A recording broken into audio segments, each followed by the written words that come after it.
Dile adiós a la división. Dile adiós a la división.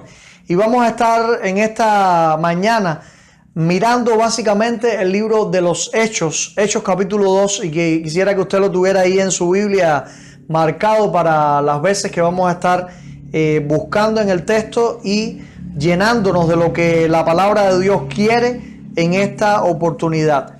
Cuando estudiamos sobre las historias del Coliseo romano, nos podemos quedar tremendamente perplejos porque el Coliseo romano significó para muchos una masacre allí muy grotesca, pero para otros allí el Coliseo era dolor, muerte, fieras que despedazaban a los cristianos y sufrimiento. Muchos cristianos no querían seguir al emperador romano, porque el emperador romano reclamaba la gloria y la alabanza solamente para él. Él quería titularse el sumo pontífice, y las comparaciones usted las puede entender. Él quería proclamarse ser el rey del universo, él quería ser el centro del universo. Y los cristianos estaban allí impregnados en que la gloria y la alabanza solamente son para Jesús. Ellos tenían que morir por causa de su fe. Ellos tenían que dejar todo tipo de adoración idolátrica hacia una persona y dirigir su mirada solamente a Jesús.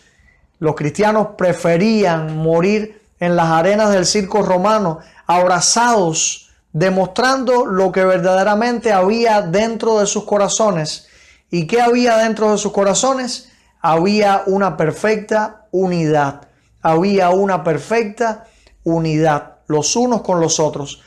Hoy en día las condiciones del mundo no son iguales a las del circo romano, pero todavía se siguen enfrentando en el camino abusos, todavía se siguen enfrentando en el camino maltratos, todavía se enfrenta la muerte en un mundo musulmán o un mundo que está guiado por otras ideas y otros dioses. Nos toca entonces enfrentar con valentía a nuestro enemigo y decirle adiós a la división y decirle adiós a todo lo que pueda ser divisivo en el nombre de Jesús.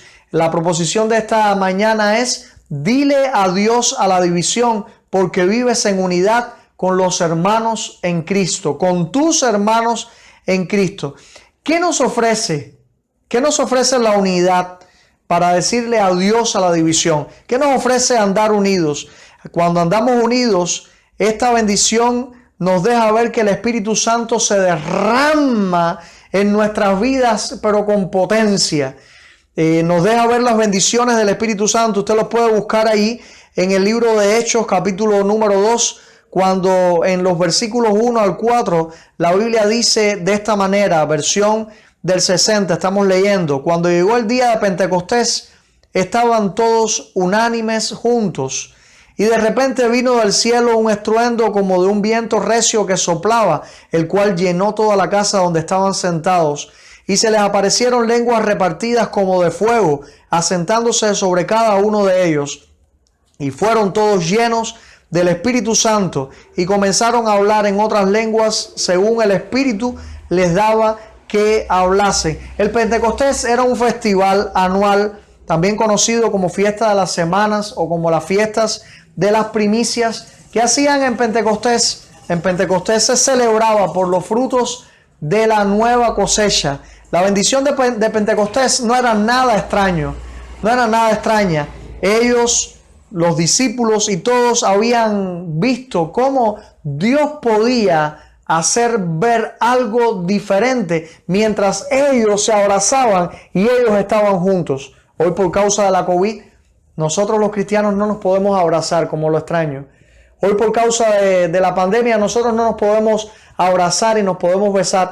Pero sepa, mi querido hermano, en Pentecostés los abrazos llovían y estaban unánimes, estaban juntos. Ellos podían disfrutar la bendición de poder estar enfrentando todo un advenimiento, de poder enfrentar todo un acontecimiento lleno de las bendiciones que el Espíritu Santo sabe hacer cuando la iglesia se mantiene unida. Debemos estar claros que el Espíritu Santo iba a venir. No dependía de los abrazos de los apóstoles.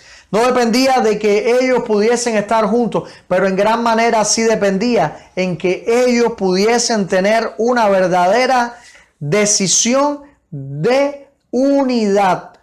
Y estoy convencido que donde mora el Espíritu de Dios, lo dice la palabra, allí hay libertad. Allí hay libertad, ahí no puede haber división. ¿Y sabes lo que significa división? Es esa unión que se separa. Es esa maldición que el diablo quiere contra la iglesia, de que yo te mire mal, de que yo me percate de que tú tienes un error. Yo también tengo errores. ¿Y cómo yo entonces voy a mirar eso? Es que me percate de que en ti hay algo diferente a mí. Sí, somos diferentes, pero la Biblia nos manda a andar unidos, como en Pentecostés. ¿Y qué sucedió en Pentecostés? Usted lo sabe. En Pentecostés ellos hablaron en lenguas, ellos recibieron el Espíritu Santo y el Espíritu Santo rebotó en lenguas extranjeras que los judíos no hablaban, sino aquellos que vivían en aquellos territorios. La Biblia habla que cuando ellos experimentaron eso, hubo un tremendo alboroto en algunos que hasta dijeron, están borrachos, están ebrios. Sí, ellos podían pensar lo que quisieran, pero todo era fruto de lo que el Espíritu Santo había logrado en medio de una unidad. No piense que yo estoy diciendo que la unidad es lo que generó esto, pero ellos estaban unidos. ¿Y qué dice el Salmo 133? ¿Qué nos dice el Salmo 133? Mirad cuán bueno y cuán delicioso es habitar los hermanos juntos y en armonía. Es como el buen óleo que desciende sobre la cabeza y desciende sobre la barba de Aarón y baja hasta el borde de sus vestiduras. Como el rocío de Hermón que desciende sobre los montes de Sión, porque allí envía Jehová bendición y vida eterna. Y me llama la atención cómo el salmista quiere comparar esa bendición del rocío con el aceite que desciende sobre la barba hasta las vestiduras de Aarón. Era algo tremendamente fenomenal, era algo totalmente bendecido, era algo que lo podían disfrutar aquellos que veían a Aarón y que veían el monte de Hermón descender, del monte de Hermón descender lo hermoso de la presencia de Dios por medio de canales y de ríos que regaban la tierra. Hoy tú y yo estamos en estrecho porque no nos podemos reunir de inmediato. No podemos estar abriendo el templo para tener reuniones de 100, de 200 y de 300 hermanos. Pero me pregunto, y por un momento pienso, ¿hay alguien que le haya ido bien en este aislamiento de la COVID-19, solito en casa? Yo estoy seguro que usted va a decir, no. Hay cosas que no hemos podido atajar, hay cosas que no hemos podido hacer, hay una bendición que no hemos podido disfrutar y es la bendición de la coinonía. Porque qué bueno es para mí, seguro para ti, reunirnos en la casa de Dios para cantar. Qué bueno es para mí y yo sé que para ti también el poder tener las clases de la escuela dominical. Qué bueno es para mí, igual para ti, estar compartiendo con los hermanos luego que se termina el culto. Yo creo que esa es parte del culto también, esa es la comunión que la iglesia primitiva disfrutaba. Jesús rogó en medio de una necesidad y la necesidad era la unidad.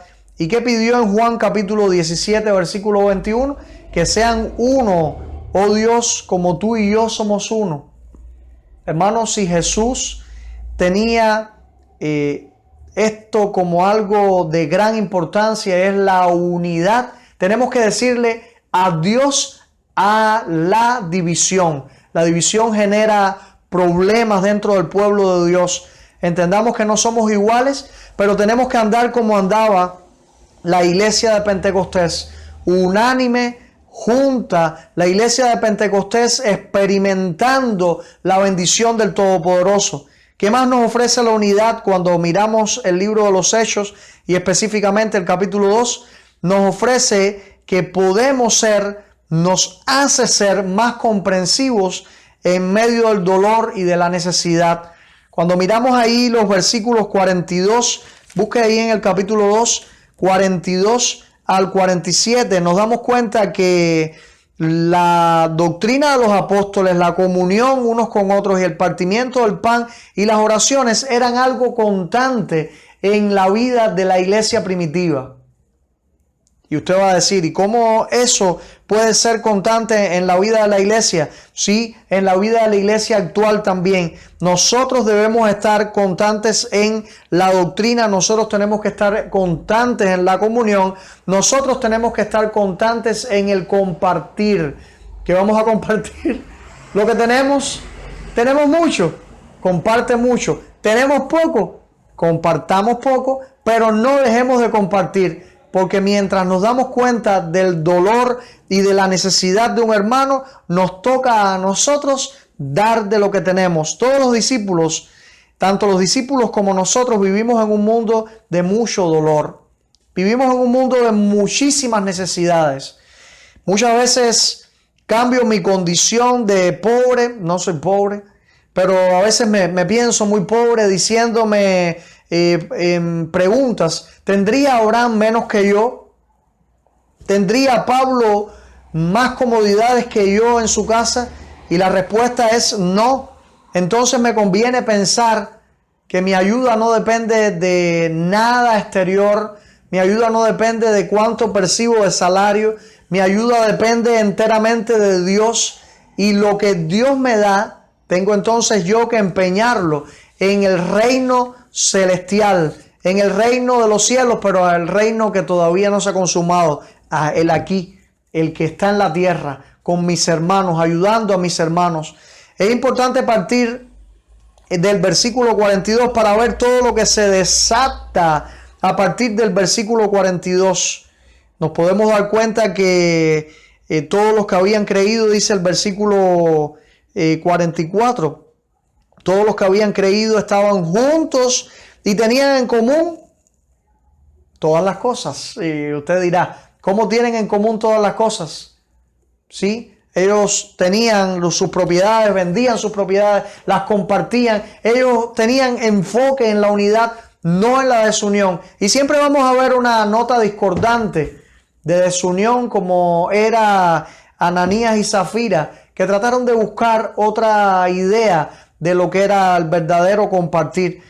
Pero nosotros tenemos que mirar cuánto ellos hacían, perseveraban unánimes en el templo, partiendo el pan en las casas. ¿Y qué pan comían?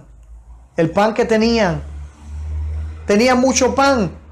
La Biblia no dice si tenían mucho o poco. La Biblia lo que dice es que ellos tenían la oportunidad de hacerlo con lo que tenían. Hermoso cuando el Señor ahí habló en Hechos capítulo 20, versículo 35, con algo que no encontramos en los evangelios, pero sí la esencia la encontramos en el evangelio, que dice que es más bienaventurado dar que recibir. ¿A quién le gusta recibir? A todo el mundo levantaría la mano. Todo el mundo dijera, a mí me gusta recibir. Pero la Biblia dice que más alegría da cuando tú puedes dar. Te das cuenta de que un hermano tiene necesidad de pan. ¿Qué mejor cosa que hacer que comprar por donde tú puedas encontrarlo, y aún el pancito que te toca en la bodega, decirlo, lo tengo destinado, pero para regalárselo al hermano que tiene necesidad de pan? Y qué bueno que cuando nos demos cuenta que alguien tiene necesidad de algo determinado en su casa, nos demos cuenta y digamos, vamos a acudir a ese hermano con lo que tenemos. Y qué bueno cuando Pablo también nos dice en 2 Corintios 9:7 que Dios ama al dador alegre. Dios no ama al mezquino. Dios no se complace con aquella persona que está diciendo, ay, me duele lo que voy a dar, el poquito de aceite que tengo. Mire, el aceite de su casa puede ser como el aceite de la viuda que no menguó. O puede ser perfectamente como aquella mujer que se quedó sin dinero para pagar una deuda que había tenido su familia, su marido, y ya no estaba su marido. Y Eliseo le dijo, busca vasijas busca vasijas, y aquella mujer empezó a vertir el aceite de la vasija principal y todas aquellas vasijas quedaron llenas. Yo no he tenido la experiencia así, pero he visto cómo Dios, cuando yo doy, se complace en poderme ayudar. Y cualquier ejemplo en este sentido quedaría como un ejemplo de orgullo. Ay, yo le compartí a alguien 10 pesos del celular y me recargaron con 200. Ay, no vamos a pensar en ningún ejemplo, pero usted mismo piense en algún ejemplo de su propia vida, como cuando te has dado cuenta de lo que le falta a un hermano y lo has podido compartir. El Señor ha derramado autoridad y ha derramado poder y ha derramado en cantidad contigo y con tu familia en tu casa. Qué hermoso. Dile adiós a la división, porque vives en unidad con tus hermanos en Cristo. No pienses en lo que no tienes. Piensa en la necesidad de los otros hermanos, en lo que les falta para poder compartir con ellos. ¿Qué más nos ofrece la unidad? Hace que nuestro testimonio sea exóticamente evidente. ¿Y por qué yo uso la palabra exóticamente evidente? Porque hay cosas que no se pueden ocultar. Hay cosas que usted no puede ocultar. Hay testimonios que son tan firmes. Hermanos que eran rockeros, que tenían el pelo largo, que se convirtieron. Y aquí yo tengo uno. Hermanos que tenían marcas en su cuerpo y se las borraron. No es importante que se la borren. Lo importante es que se la quiten del corazón. ¿Cuántas cosas Dios hace cuando nosotros los cristianos nos entregamos a Jesús? Y suceden cosas sumamente importantes, sumamente evidentes, cosas que no podemos esconder detrás de ningún tipo de paraván. Dice la palabra de Dios que sobrevino, me metí en un versículo antes de estos que estuve estudiando, estuvimos viendo en estos versículos, en este punto anterior, y sobrevino temor a toda persona, y muchas maravillas y señales eran hechas por los apóstoles. Frente a una gran obra del Maestro era imposible que la comunidad de los milagros y del poder de Dios fueran menos que en los tiempos que gozaban la compañía de Cristo. Los discípulos tenían una fuerte actividad evangelística. ¿Y cómo se concatenaba la actividad evangelística? ¿Cómo se calzaba este tiempo entre los judíos? Los judíos no querían ver tanta doctrina, y mucho más la doctrina de Jesús, como que les era antagónica, porque ellos esperaban un libertador probablemente político que los desatara del imperio romano. Ellos necesitaban milagros, ellos necesitaban poder, ellos necesitaban evidencia. ¿Y qué evidencia tuvieron? Una evidencia tan hermosa como un Pentecostés, donde gente del sin letra y del vulgo empiezan a hablar otras lenguas. ¿De dónde sacaron ellos esas lenguas? Estudiaron idiomas. Se metieron en Duolingo. Estoy dándole promoción a Duolingo para que otros puedan estudiar, a ver si me dejan pasar algunas bendiciones de Duolingo. Me río. ¿Tuvieron ellos algo diferente? No, ellos se energizaron de la unidad. Ellos buscaron la unidad, y en medio de la unidad y en medio de la explosión del Espíritu Santo, ellos dieron testimonio del Evangelio de Jesús. Teología. No era tan importante teología, lo que era importante era vida cristiana. Hoy nosotros estamos haciendo gala de nuestra vida en un mundo de tanta dificultad.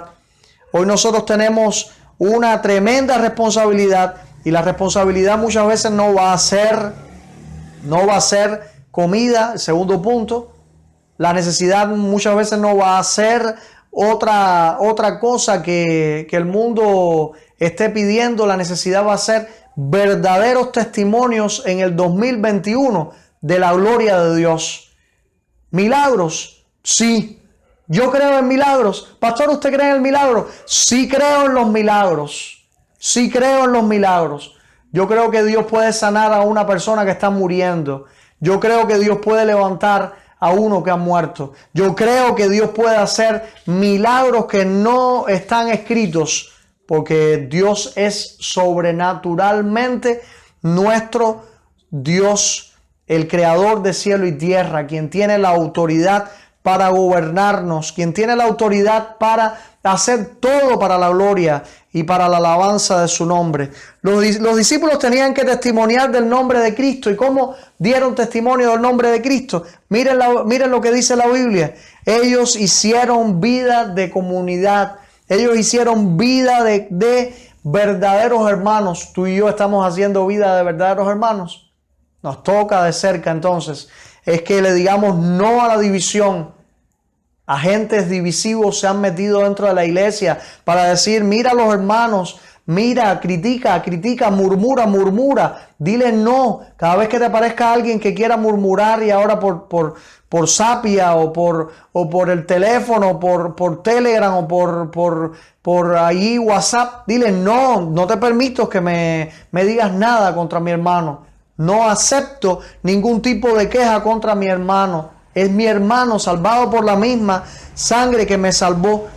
Esta experiencia de ver cómo la gente tiene temor y se puede hasta uno pensar cómo ellos sienten temor. Sí, ellos sienten un temor, pero un temor positivo que les hizo alabar a Dios, a los discípulos y tener favor con ellos, y que se añadiera cada día a los que iban siendo salvos en aquella iglesia principiante. Sí, era importante que ellos vivieran este tiempo del testimonio sobrenatural para que los judíos pudiesen alcanzar aquella gran meta de la salvación.